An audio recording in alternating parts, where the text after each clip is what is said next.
ओम श्री साईनाथाय नमः। श्री साईं सच्चरित्र अध्याय 11। सुगुण ब्राह्मण श्री साईं बाबा डॉक्टर पंडित द्वारा पूजन हाजी सिद्दीक फालके तत्वों पर नियंत्रण। इस अध्याय में अब हम श्री साईं बाबा के सुगुण ब्रह्मा स्वरूप उनका पूजन तथा तत्व नियंत्रण का वर्णन करेंगे। सुगुण ब्रह्मा श्री साईं बाबा। ब्रह्मा के दो रूप हैं, निर्गुण और सुगुण। निर्गुण निराकार है और सुगुण साकार। यद्यपि वे एक ही ब्रह्मा के दो रूप हैं, फिर भी किसी को निर्गुण और किसी को सुगुण उपासना में दिलचस्पी होती है, जैसा कि गीता के अध्याय 12 में वर्णन किया गया है। सुगुण उसकी उपासना और सरलता है। मनुष्य स्वयं आकार, शरीर, इंद्रिय आदि में है, इसलिए उसे ईश्वर का साकार उपासना स्वभावतः ही सरल है। जब तक कुछ काल सुगुण ब्रह्मा की उपासना न की जाए, तब तक प्रेम और भक्ति में वृद्धि नहीं होती। सुगुणोपासना में जैसे जैसे हमारी प्रगति होती जाती है, हम निर्गुण ब्रह्मा की ओर अग्रसर होते जाते हैं। इसलिए सुगुण उपासना से ही श्री गणेश करना अति उत्तम है। मूर्ति, वेदी, अग्नि, प्रकाश, सूर्य, जल और ब्राह्मण आदि सप्त उपासना की वस्तुएं होते हुए भी सद्गुरु ही इन सभी में श्रेष्ठ है। श्री साईं का स्वरूप आंखों के सम्मुख लाओ, जो वैराग्य की प्रत्यक्ष मूर्ति और अन्य शरणागत भक्तों के आश्रयदाता हैं। उनके शब्दों में विश्वास लाना ही आसन और उनके पूजन का संकल्प करना ही समस्त इच्छाओं का त्याग है। कोई श्री साईं बाबा की गणना भक्त अथवा एक महान भक्त में करते हैं, परंतु हम लोगों के लिए तो वे ईश्वर अवतार हैं। वे अत्यंत क्षमाशील, शांत, सरल और संतुष्ट थे, जिसकी कोई उपमा ही नहीं दी जा सकती। यद्यपि वे शरीरधारी थे, परंतु यथार्थ में वे निर्गुण, निराकार, अनंत और नित्य मुक्त थे। गंगा नदी समुद्र की ओर जाती हुई मार्ग में ग्रीष्म से व्यथित अनेकों प्राणियों को शीतलता पहुंचाकर आनंदित करती, फसलों और वृक्षों को जीवन दान देती और जिस प्रकार प्राणियों की क्षुधा शांत करती है, उसी प्रकार श्री साईं संत जीवन व्यतीत करते हुए भी दूसरों को सांत्वना और सुख पहुंचाते हैं। भगवान श्री कृष्ण ने कहा है, संत ही मेरी आत्मा है, वे मेरी जीवन प्रतिमा और मेरे ही विशुद्ध रूप हैं। मैं स्वयं वही हूँ। ये वर्णीय शक्तियाँ या ईश्वर शक्ति जो कि शांत, चित्त और आनंद है, शिरडी में साईं रूप में अवतीर्ण हुई थी। श्रुति तैत्तरीय उपनिषद में ब्रह्मा को आनंद कहा गया है। अभी तक ये विषय केवल पुस्तकों में पढ़ते और सुनते थे, परंतु भक्तगण ने शिरडी में इस प्रकार का प्रत्यक्ष आनंद पा लिया है। बाबा सबके आश्रयदाता हैं। उन्हें किसी की सहायता की आवश्यकता न थी। उनके बैठने के लिए भक्तगण एक मुलायम आसन, एक बड़ा तकिया लगा देते थे। बाबा भक्तों के भावों का आदर करते और उनकी इच्छा अनुसार पूजन आदि करने देने में किसी प्रकार की आपत्ति न करते। जो कोई उनके सामने चंबड़ डुलाते, कोई वाद्य बजाते, कोई पाद प्रक्षालन करते थे, कोई इत्र और चंदन लगाते, कोई सुपारी, पान और अन्य वस्तुएं भेंट करते और कोई निवेद्य ही समर्पित करते थे।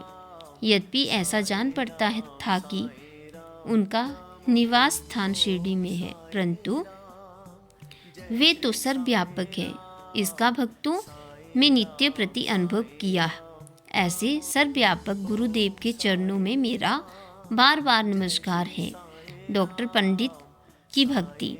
एक बार श्री तात्या नूलकर के मित्र डॉक्टर पंडित बाबा के दर्शनार्थ शिरडी पधारे। बाबा को प्रणाम कर वे मस्जिद में कुछ देर तक बैठे। बाबा ने उन्हें श्री दादा भट्ट केलकर के पास भेजा और जहाँ पर उनका अच्छा स्वागत हुआ। फिर दादा भट्ट और डॉक्टर पंडित एक साथ पूजन के लिए मस्जिद पहुँचे। दादा भट्ट ने बाबा का पूजन किया। बाबा का पूजन तो प्रायः सभी किया करते थे, परंतु अभी तक उनके शुभ मस्तक पर चंदन लगाने का किसी ने भी साहस नहीं किया था। केवल एक महालसापति ही उनके गले में चंदन लगाया करते थे। डॉक्टर पंडित ने पूजन की थाली में से चंदन लेकर बाबा के मस्तक पर त्रिपुंडाकार लगाया। लोगों ने महान आश्चर्य से देखा कि बाबा ने एक शब्द भी नहीं कहा।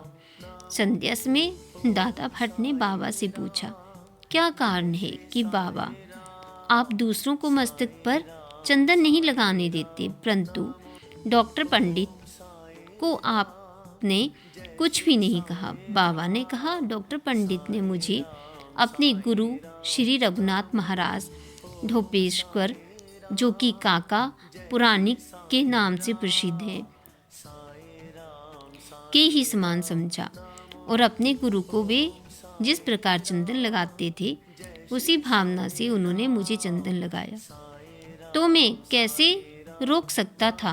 पूछने पर डॉक्टर पंडित ने दादा भट्ट से कहा कि मैंने बाबा को अपने गुरु काका पुराणिक के समान ही जानकर उन्हें त्रिपुंडाकार चंदन लगाया है, जिस प्रकार मैं अपने गुरु को सदैव लगाया करता था। यद्यपि बाबा भक्तों को उनकी इच्छा अनुसार ही पूजन करने देते थे, परंतु कभी कभी तो उनका व्यवहार विचित्र हो जाया करता था।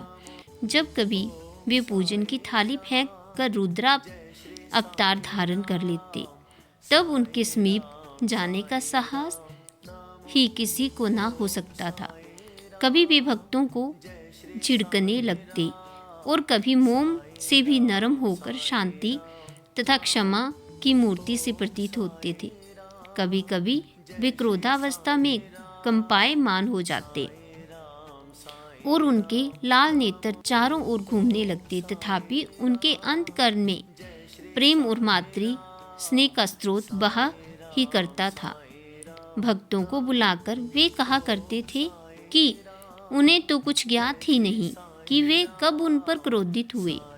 यदि ये संभव हो कि माताएं अपने बालक को ठुकरा दें, तो समुद्र नदियों को लुटा दे, तो ही वे भक्तों के कल्याण की भी उपेक्षा कर सकते हैं। वे तो भक्तों के समीप ही रहते हैं और जब भक्त उन्हें पुकारते हैं तो वे तुरंत उपस्थित हो जाते हैं। वे तो सदा भक्तों के प्रेम के भूखे हैं। हाजी सदीक फाल्के, ये कोई नहीं कह सकता था कि कब श्री साईं बाबा ने अपने भक्त को अपना कृपा पात्र बना लेंगे। ये उनकी सदिच्छा पर निर्भर था। हाजी सदीक फाल्के की कथा इसी का उदाहरण है। कल्याण निवासी एक यवन जिनका नाम सिद्दीक फाल्के था, मक्का शरीफ की हज करने के बाद शिरडी आए। वे चाबड़ी में उत्तर की ओर रहने लगे। वे मस्जिद के सामने खुले आंगन में बैठा करते थे। बाबा ने उन्हें 9 माह तक मस्जिद में प्रविष्ट होने की आज्ञा न दी और ना ही मस्जिद की सीढ़ी चढ़ने की। फाल्के बहुत निराश हुए और कुछ निर्णय ना कर सके कि कौन सा उपाय काम ले आए। लोगों ने उन्हें सलाह दी कि आशा न त्यागो, श्यामा श्री साईं बाबा के अंतरंग भक्त हैं, तुम उनके ही द्वारा बाबा के पास पहुंचने का प्रयत्न करो। जिस प्रकार भगवान शंकर के पास पहुंचने के लिए नंदी के पास जाना आवश्यक होता है, उसी प्रकार बाबा के पास भी श्यामा के द्वारा ही पहुंचना चाहिए। फाल्के को ये विचार उचित प्रतीत हुआ और उन्होंने श्यामा से सहायता की प्रार्थना की। श्यामा ने भी आश्वासन दे दिया और अवसर पाकर वे बाबा से इस प्रकार बोले कि बाबा, आप उस बूढ़े हाजी को मस्जिद में किस कारण नहीं आने देते? अनेक भक्त स्वेच्छापूर्वक आपके दर्शन को आया जाया करते हैं। कम से कम एक बार तो उसे आशीष दे दो। बाबा बोले, श्यामा, तुम अभी नादान हो। यदि फकीर अल्लाह नहीं आने देता है तो मैं क्या करूं? उनकी कृपा के बिना कोई भी मस्जिद की सीढ़ियां नहीं चढ़ सकता। अच्छा, तुम उनसे पूछाओ कि क्या वह 12वीं कुएं की निचली पगडंडी पर आने को सहमत है? श्यामा स्वीकारात्मक उत्तर लेकर पहुंचे। फिर बाबा ने पुनः श्यामा से कहा कि उससे फिर पूछो कि वह मुझे 4 किश्तों में 40,000 रुपये देने को तैयार है। फिर श्यामा उत्तर लेकर लौटे कि आप कहें तो मैं 40 लाख रुपए देने को तैयार हूँ। मैं मस्जिद में एक बकरा हलाल करने वाला हूँ। उससे पूछा कि उसे क्या रुचिकर होगा, बकरे का मांस, नाते या अंडकोश। श्यामा ये उत्तर लेकर लौटे कि यदि बाबा के भोजन पात्र में से एक ग्रास भी मिल जाए तो हाँ जी, अपने को सौभाग्यशाली समझेगा। ये उत्तर पाकर बाबा उत्तेजित हो गए और उन्होंने अपने हाथ से मिट्टी का बर्तन, पानी की गागर उठाकर फेंक दी और अपने कपड़े उठाए हुए सीधे हाजी के पास पहुंचे। वे उनसे कहने लगे कि व्यर्थ ही नमाज क्यों पढ़ते हो, अपनी श्रेष्ठता का प्रदर्शन क्यों करते हो? ये वृद्ध हाजियों के समान वेशभूषा तुमने क्यों धारण की है? क्या तुम कुरान शरीफ का इसी प्रकार पठन करते हो? तुम्हें अपने मक्का हज का अभिमान हो गया है, परंतु तुम मुझसे अनभिज्ञ हो। इस प्रकार डांट सुनकर हाजी घबरा गया। बाबा मस्जिद को लौट आए और कुछ आमों की टोकरियां खरीद कर हाजी के पास भेज दी। वे स्वयं भी हाजी के पास गए और अपने आप से 55 रुपए निकाल कर हाजी को दिए। इसके बाद वे बाबा हाजी से प्रेम करने लगे और अपने साथ भोजन कराने को बुलाने लगे। अब हाजी भी अपनी इच्छा अनुसार मस्जिद में आने जाने लगे। कभी कभी बाबा उन्हें कुछ रुपए भी भेंट में दे दिया करते थे। इस प्रकार हाजी बाबा के दरबार में सम्मिलित हो गए। बाबा का तत्वों पर नियंत्रण। बाबा के तत्व नियंत्रण की 2 घटनाओं में उल्लेख के साथ यह अध्याय समाप्त हो जाएगा। एक बार संध्या समय शिरडी में भयानक झंझावात आया। आकाश में घने और काले बादल छाए हुए थे। पवन झंकोर से बह रहा था। बादल गरजते और बिजली चमक रही थी। मूसलाधार वर्षा प्रारंभ हो गई। जहाँ देखो वहाँ जल ही जल दृष्टिगोचर होने लगा। तब सब पशु पक्षी और शिरडी वासी अधिक भयभीत होकर मस्जिद में एकत्रित हुए। शिरडी में देवियाँ तो अनेकों हैं, परंतु उस दिन सहायतार्थ कोई न आई। इसलिए सभी ने अपने भगवान साईं से, जो भक्ति के ही भूखे थे, संकट निवारण करने की प्रार्थना की। बाबा को भी दया आ गई और वे बाहर निकल गए। मस्जिद के समीप खड़े होकर उन्होंने बादल की ओर दृष्टि कर गरजते हुए शब्दों में कहा, बस शांत हो जाओ। कुछ समय के बाद ही वर्षा का जोर कम हो गया और पवन मंद पड़ गई तथा आंधी भी शांत हो गई। आकाश में चंद्रदेव उदित हो गए। तब लोग अति प्रसन्न होकर अपने अपने घर लौटे।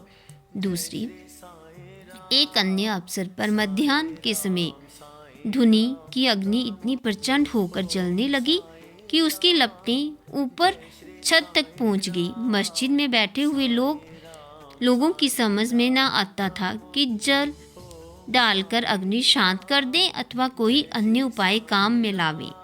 बाबा से पूछने का साहस कोई भी नहीं कर पा रहा था, परंतु बाबा शीघ्र परिस्थिति को जान गए और उन्होंने अपना सटका उठाकर सामने के खंबे पर बलपूर्वक प्रहार किया।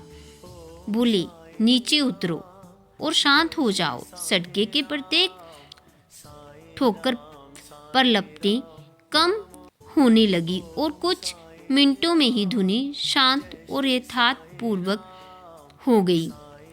श्री साईं ईश्वर के अवतार हैं, जो उनके सामने नत होकर उनके शरणागत होगा, उस पर वे अवश्य कृपा करेंगे। जो भक्ति इस अध्याय की कथाएं प्रतिदिन श्रद्धा और भक्ति पूर्वक पठन करेगा, उसका दुखों से शीघ्र ही छुटकारा हो जाएगा।